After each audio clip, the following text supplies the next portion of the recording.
دنیا کے جھمیلوں میں اپنے رزق کو تلاش کرنے میں لگے ہوئے ہیں۔ یاد رکھیے گا، اللہ فرما برداروں کو بھی رزق دیتا ہے، اللہ نافرمانوں کو بھی رزق دیتا ہے۔ اللہ تعالی فرما برداروں کو بھی رزق دیتا ہے اور اللہ تعالی نافرمانوں کو بھی رزق دیتا ہے، مگر فرق ہے۔ ایک ہوتا ہے کہ آپ نے پرندے کو پنجرے سے نکالا اور پیالے کے اندر دانے ڈال کے اس کے سامنے رکھ دیا،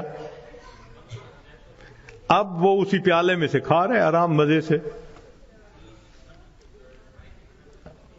یا آپ نے پنجرے سے مرغی کو نکالا اور یوں دانے پھینک دیے تو وہ دانے چگ رہی ہے مگر دانے اس کو مل رہے ہیں۔ یہ ہے اللہ فرما برداروں کو رزق دیتا ہے، کسی کا ایک ہی جگہ، کسی کا ٹریولنگ کے ساتھ، ادھر بزنس، ادھر امپورٹ، ادھر ایکسپورٹ، مگر اللہ تعالیٰ رزق دیتا ہے ان کو۔ یہ رزق ملتا ہے فرما برداروں کو۔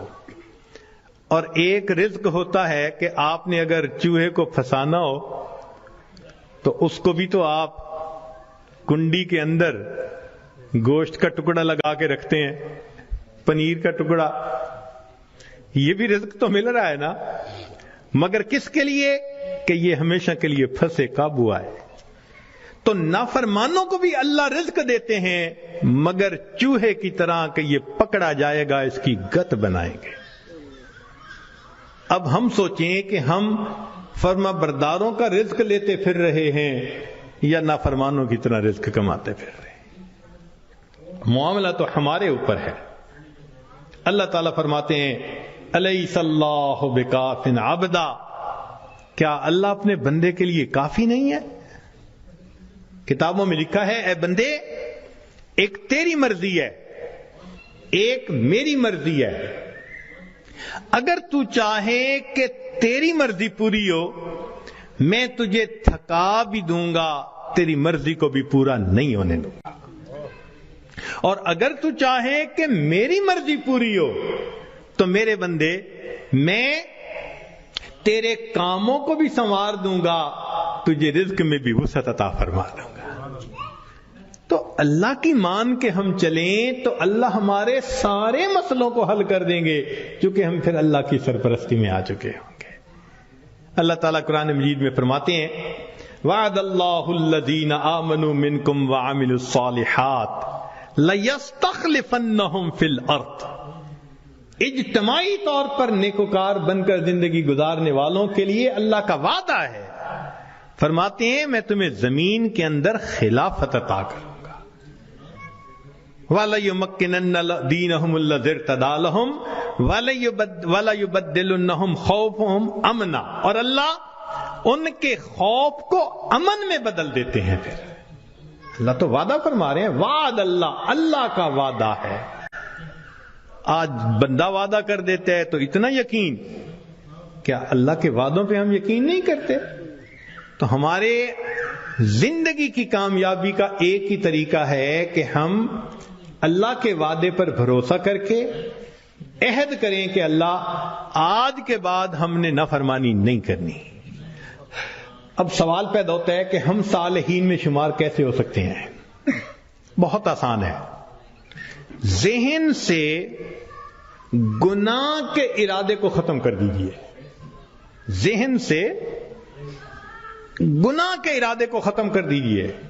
اللہ میں نے آپ کے کسی حکم کی نافرمانی نہیں کرنی، اور جو کر چکا میں توبہ کر رہا ہوں۔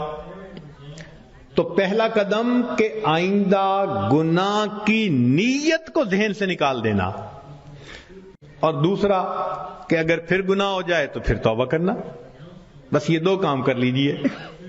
ایک، ابھی اسی وقت پچھلے تمام گناہوں سے سچی توبہ کی نیت کر کے عہد دل میں کر، اللہ آئندہ میں آپ کی مان کے چلوں گا، ہر کام آپ کے نبی علیہ السلام کی سنت کے مطابق کروں گا، دین کے مطابق کروں گا، شریعت کے مطابق کروں گا، من مانی نہیں کروں گا۔ اور اگر بالفرض پھر گناہ ہو جائے تو پھر توبہ کرے۔ جو ایسا کرے گا وہ نیکوکاروں میں شمار ہوگا اور وہ اللہ کی سرپرستی میں آ جائے گا۔ اور جب تک ہم اللہ کی سرپرستی میں نہیں آئیں گے ہماری پریشانیاں ختم نہیں ہوں گی. ہم نے دنیا میں دیکھا ہے پرائی بکری کو کوئی گھاس نہیں ڈالتا. ہم نے کلمہ تو پڑھا نا تو لیبل تو لگ گیا نا کہ یہ مسلمان ہیں. اب اگر اللہ کے در سے بھی کچھ نہ ملے تو کسی اور در سے کیا ملے گا؟ بلکہ ہم نے تو دیکھا ہے کہ جس کتے کے گلے میں پٹے کا نشان ہو نا اس کو ہر کوئی دھتکار دیتا ہے، جائے اپنے مالک کے دروازے سے کھائے. بالکل ہمارا یہی حال ہے. جدھر رخ کرتے ہیں ہمیں دھتکارا جاتا ہے، جاؤ اپنے رب سے مانگو جا کے. اور رب سے مانگنے کے لیے نیک ہم بن نہیں رہے. تو ہمارے پاس کوئی دوسری آپشن نہیں سوائے اس کے کہ زندگیوں کو بدلیں، نیکی پہ آئیں، اللہ تعالی ہمیں اپنی سرپرستی میں لے لیں، پھر اللہ تعالی ہمارے الٹے کاموں کو بھی سیدھا کر دیں گے، ہماری پریشانیوں کو اللہ ختم فرما دیں گے. زندگی گزارنے کا اس سے بہتر کوئی دوسرا راستہ نہیں ہو سکتا.